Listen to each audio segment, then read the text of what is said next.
Plan, build, implement, and grow. They're the 4 stages of online business growth. And if you've invested time and energy building your audience and planning and building your offer, well, you are now at the implement stage. And honestly, it's kind of a time to celebrate because at this stage, you are launching your offer. But it's also a time to be ready for a few challenges. Let's talk about what happens when you implement your online offer. But before we dive in, I want to let you know about Revenue Revolution, my free guide to generating large-scale revenue with a small-scale audience. You can find it at PamelaWilson.com/revenue. If you're an expert, my guide for leaders will show you how to make great online revenue from your expertise. And my margin maximizer will help you to calculate exactly what you can earn after you account for costs. And my expert statement creator will show you how to write a few powerful sentences that you can use to claim your authority in your bio, on your website, and in personal conversations. Get it all at PamelaWilson.com/revenue. It's free. Here's what happens in this stage. So you're launching offers. This is what you need to be focusing on. You're launching your offers, and then you are starting to get feedback on your offers. So you're finding out what people think about them, and you're seeing whether or not they sell. And then you're looking at your data. So you're kind of looking at how many people saw this offer and how many people actually bought, and you're managing those numbers. And you're also focused on building your list at this stage. So I set up this graphic like this because they kind of reminded me of spotlights. And I think this is a really good analogy in this stage because everything you're doing in the implement stage is all about standing in the spotlight. You are required in the implement stage to put yourself out there and to be more visible than ever before. And even if you're not putting yourself out there, maybe you don't have a personal brand, but you're putting your ideas out there and you're putting your products and services out there in a really big way. And the thing is, since you're making these offers in a space that's very busy, the internet is a busy space. The more you put yourself out there, the more visible you are, the better you'll do. But here's the thing, when the spotlight's on you, you may feel deeply uncomfortable. It's just not a comfortable space for everyone. I have this pet theory that a lot of people are drawn to online business because they actually enjoy kind of being by themselves, sitting in front of a computer screen. And then when it comes time to get into this implement stage where they're having to put themselves out there, they're really not comfortable because one of the reasons they liked this business is that they could, kind of be by themselves doing their work. So I have a few questions that I want to encourage you to ask yourself, and these can help you to feel much more comfortable with being in the spotlight during this implement stage. So the first question is, does your product or service truly serve the people you're trying to reach? And then the second question is, do you believe in the results it delivers? Do you really believe to your core in the results that your product or service delivers? And then the final question is, do you know that it will have a positive impact on people's lives? And I have to tell you, if you answered yes to these questions, my advice to you is please don't hide, because we need you. We need you to stand in the spotlight. We need you to put your offer out there.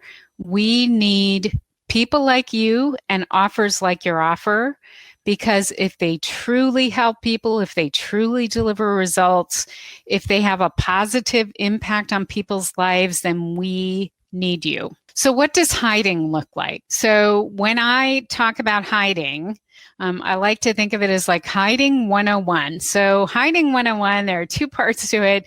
The first part is you create an offer, but you don't really have a marketing plan for it. So you spend all this energy and time developing this offer, but you haven't figured out how you're actually going to market it. Now, in a perfect world, simultaneously as you're creating your offer, you're also creating a plan for how you're going to market that offer. That's the ideal situation. And we'll talk more about this in just a moment. The other aspect of hiding, the other part of hiding 101, as I call it, is you put all this effort into creating this offer, and then you kind of put it on the shelf and you expect people to find it somehow. So let's look at what that looks like. So in week one, you've created your offer, your new offer, your product or your service, and you're really excited. So you make a big fuss. I have a new offer, check it out. And then in week two, you're still promoting it, but maybe not quite as loudly. I have a new offer, check it out. And then in week three, you've kind of moved on to the next thing, right? And you don't really have a long-term plan for how you're going to keep people interested and how you're going to drive them to this offer that you spent so much time creating. Now, I have to tell you, if this is making you squirm a little, good. I'm glad. That's the effect I want to have in this part. The only reason that I can talk about this is that I have done this myself. I'm guilty of it. It's really fun to create new things, and spending time marketing old things may not seem as fun. And so I don't think that we spend enough time and energy doing that, marketing the things that we've already created. But it is absolutely essential. The only way to gather information in this stage, in this implementation and iteration stage, is to put your offer out there and then iterate and improve it. You have to be marketing it continuously. This is truly an action stage, this implementation stage. It's very exciting. Big things can happen in your business. You can earn some serious money, and you can learn some serious lessons in this stage as well. In the implement piece, it's kind of like the culmination of all the planning and building that you've done. You're launching your offers, so you're putting them out into the world, and you're gathering feedback, which you can't gather until you put something out there. You don't know how people will respond until you put something out there for them to respond to. So it is absolutely essential that you put it out into the world, because then you can get feedback. And based on that feedback, you can start iterating. You can start adapting and improving and making things work better. So the things you want to ask yourself are, what worked? What worked when I put it out there? What worked well? Because obviously you want to retain whatever worked well as part of your launch. And then you want to be really honest. What didn't work? What was a lot of effort and didn't really pay off? And then you want to take that information and apply it to the next launch. So here's the thing about the implement stage. You're implementing so that you can gather feedback, which we've talked about. But, not all the data that you gather in this stage is going to be pleasant, because as soon as you put your ideas out there, you're opening yourself up for feedback. That's the whole point. But there is this thing that happens. There's a psychological phenomena called negativity bias. And what this refers to is our tendency as human beings to focus our attention almost exclusively on the one negative comment that we hear, while we ignore all the positives. And you know what? Once I had a name for it, it was so much easier to manage for me. You're trying to figure out, why am I ruminating about this one negative thing? Well, it's because there's a thing called negativity bias, and as human beings, we all have it. So this is what it looks like. It's kind of hardwired into us, and just knowing it, as I said, and having a name for it can help you combat it. because it's really important in this stage to kind of keep your spirits high.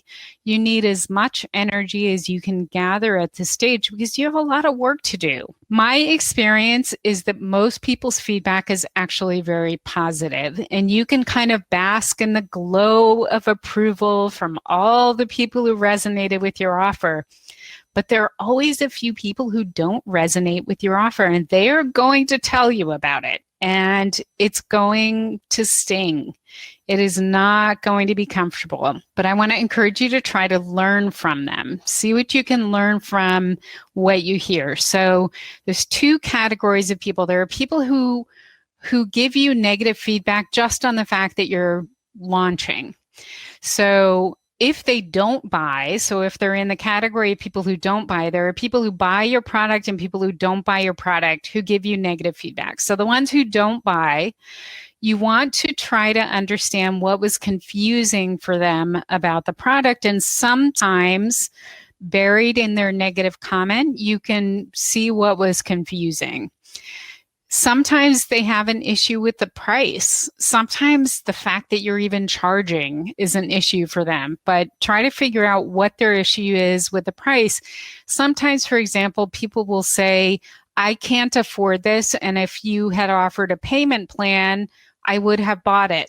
So that's really good information. So what you want to do is try to extract the information that you can actually do something about.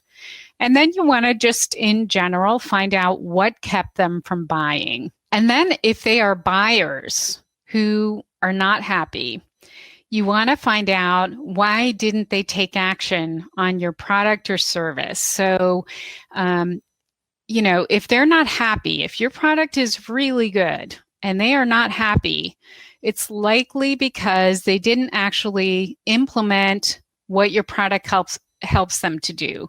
So you want to find out what kept them from taking action and what kept them from being successful. Did it take too long? Was it too confusing? Find out what it was and see if you can discover whether or not there's something that you need to clarify so that you can make it better in the future. I have a rule of thumb. I've been doing this for a long time. So as you can imagine, you sort of develop these approaches to these things. So my rule of thumb is if I get one negative comment, I think to myself, well, that's interesting. I heard a negative comment. That's interesting. Maybe there's something here I can learn. But if I get multiple negative comments about the same thing, that's when I know. So here's the thing. There are some people who are simply grouches. This is this other category of people, and we're just going to be diplomatic and call them grouchy people. So what I have noticed is that every community has grouchy people, and I'm convinced that that's why Oscar the Grouch was a beloved character on Sesame Street, who, by the way, has a Twitter account. At Oscar the Grouch is his Twitter account. But you know what? I think people loved Oscar because everybody knows someone like Oscar. And your online community, your audience, is not going to be any different. And unfortunately, the grouches sometimes are the loudest and most hurtful voices out there. So here's what I want you to remember about the grouches.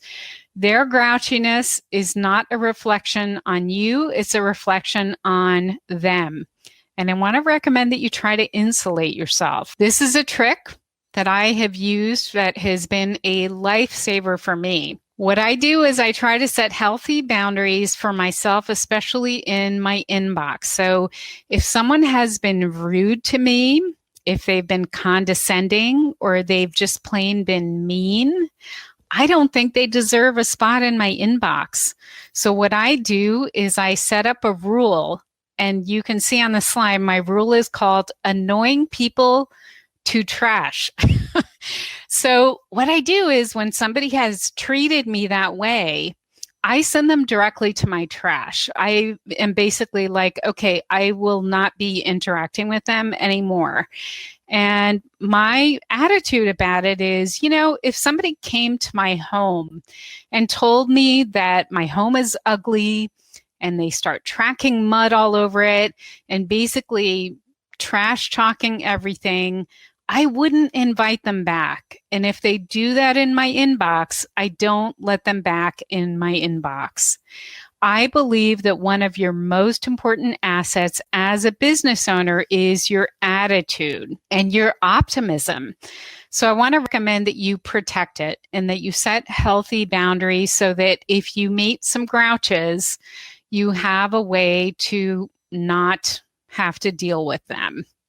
So here are the 3 big things that can come up when you implement your online business idea. First of all, you have extreme visibility. And remember, don't hide. If you genuinely have an offer that's going to help people and make a positive difference in their lives, we need you. So don't hide what you have to offer. And second, the implement stage is really implementation and iteration. Implementing means taking everything you did in the planning and building stages and then building an offer that you can actually promote. And then you need to iterate. You put it out into the world and gather feedback so that you can make changes based on what worked and what didn't with your offer and your promotion. And remember that we talked about negativity bias. It is huge in this stage. If you hear multiple negative comments about the same topic, well, it might be time to make some improvements. But if you just hear one negative comment, you might just need to say, well, that's interesting, and file it away and forget it. We also covered how to manage visibility and the feedback that you get as you grow your business. But